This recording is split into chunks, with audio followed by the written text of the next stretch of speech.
मैं पढ़ के सुना रहा हूँ। बाबू जी का जो जन्म हुआ, मारवाड़ में राठौर राज्य की नींव डालने वाले मूल पुरुष राव श्री सिंहा थे। लोक देवता इनको बोला जाता है। श्री पाबूजी इंद्र राव श्री सोहा की चौथी पीढ़ी में हुए थे। श्री पाबूजी के पिता श्री का नाम श्री धांधल जी था। राठौड़ में खाप धांधलारी ख्यात के अनुसार श्री बाबूजी का जन्म मारवाड़ के कोलू ग्राम में हुआ। इस ख्यात के अनुसार इनका जन्म एक अप्सरा से हुआ था। ये जो जन्म की जो प्रतिमा है इनके माता पिता जी की, और शिष्य मतलब शिशु थे उस समय की प्रतिमा है। और ये देखिए, हाँ, ये राजा दिलीप ने गौरक्षा के लिए कैसे अपने आप को समर्पित किया था उनके बारे में है। तो गौरक्षा सदियों से आता गया है कि गौरक्षा के प्रति पूर्णतः लोगों को समर्पित होना रहना चाहिए, क्योंकि गाय बचेगी तभी सृष्टि हमारी बच सकती है। ये हैं इनकी माता, ये इनकी माता हैं, बाबूजी महाराज के माता जी हैं। लक्ष्मण जी का अवतार माने जाते हैं बाबूजी। अच्छा अच्छा,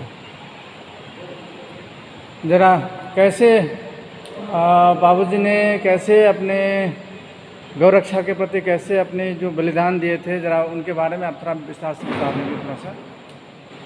देखिए, सबसे पहली तो बात है कि धांधल जी ने एक अप्सरा से विवाह किया था। धांधल जी राज परिवार से ही थे। जो जोधपुर राज दरबार था वो राठौड़ वहाँ पे शासन करते थे। उनकी चौथी पीढ़ी में धांधल जी महाराज हुए, और कोलू के अंदर तालाब पर अप्सरा से भेंट हुई थी धांधल जी की, उन्हीं से विवाह किया। उन्हीं से बाबूजी महाराज का जन्म हुआ।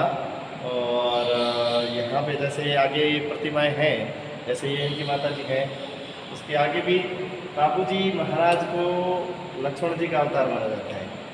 और पास में ही रामदेवरा भी हैं, वहाँ पे रामदेव जी का मंदिर है, उनको भगवान श्री कृष्ण का अवतार माना जाता है, द्वारकाधीश का।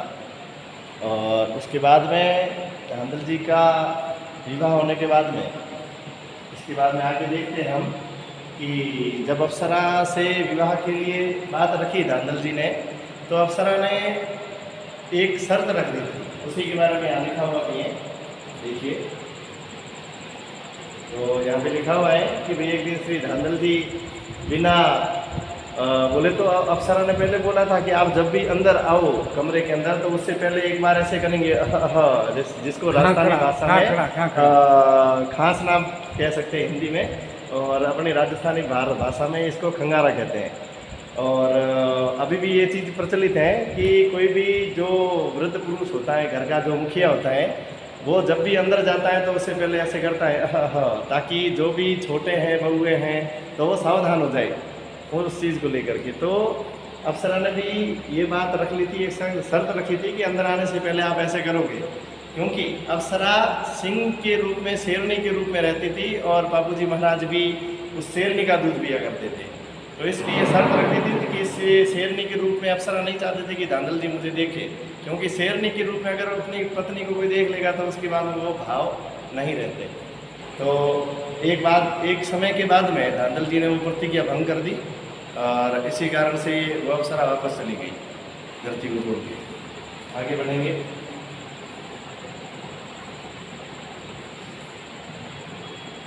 और धांधल जी का जब स्वर्गवास हो गया तो उसके बाद में क्या स्थिति थी, इसके बारे में यहाँ बताया गया है। बाबू जी का ये परिवार है, बचपन की बहन है पेमल दी, और उस सब के बारे में बताया गया है यहाँ पे। और गो रक्षार्थ कैसे इन्होंने त्याग किया उसके बारे में यहाँ लिखा गया है।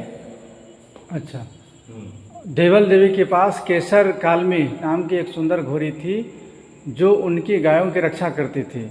इस घोड़ी को जायल के शासक श्री जिंदराव व श्री बूढ़े जी के मांगने पर देवल देवी ने देने से मना कर दिया था। श्री बाबूजी ने अपने विवाह के अवसर पर देवल देवी के पास केसर कालमी मांगने गए। देवल देवी ने श्री बाबूजी को घोड़ी देते हुए कहा कि अगर मेरी गायों पर कोई संकट आए तो आप तत्काल उनकी रक्षा के लिए आएंगे। श्री पाबूजी ने घोड़े ले जाते हुए देवल देवी को वचन दिया कि मैं स्वयं आपकी गायों की रक्षा करूंगा।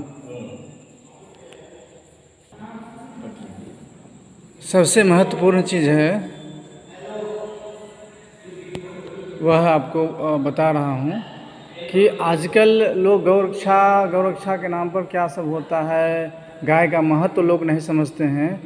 और इतने बड़े प्रतापी महाराज थे, उनके बारे में देखिए, आधी कुंवारी आधी ब्याही। चावरी फेरों के समय केसर कालमी की हिनहिनाहट सुनकर श्री पाबूजी ने संकट को भांप लिया। अभी 3 फेरे हुए थे कि श्री पाबूजी ने सुप्यार दे सोढ़ी से हाथ लेवा छुड़ाकर गठजोड़े की गांठ तलवार से काट दी, वहाँ से प्रस्थान करने लगे।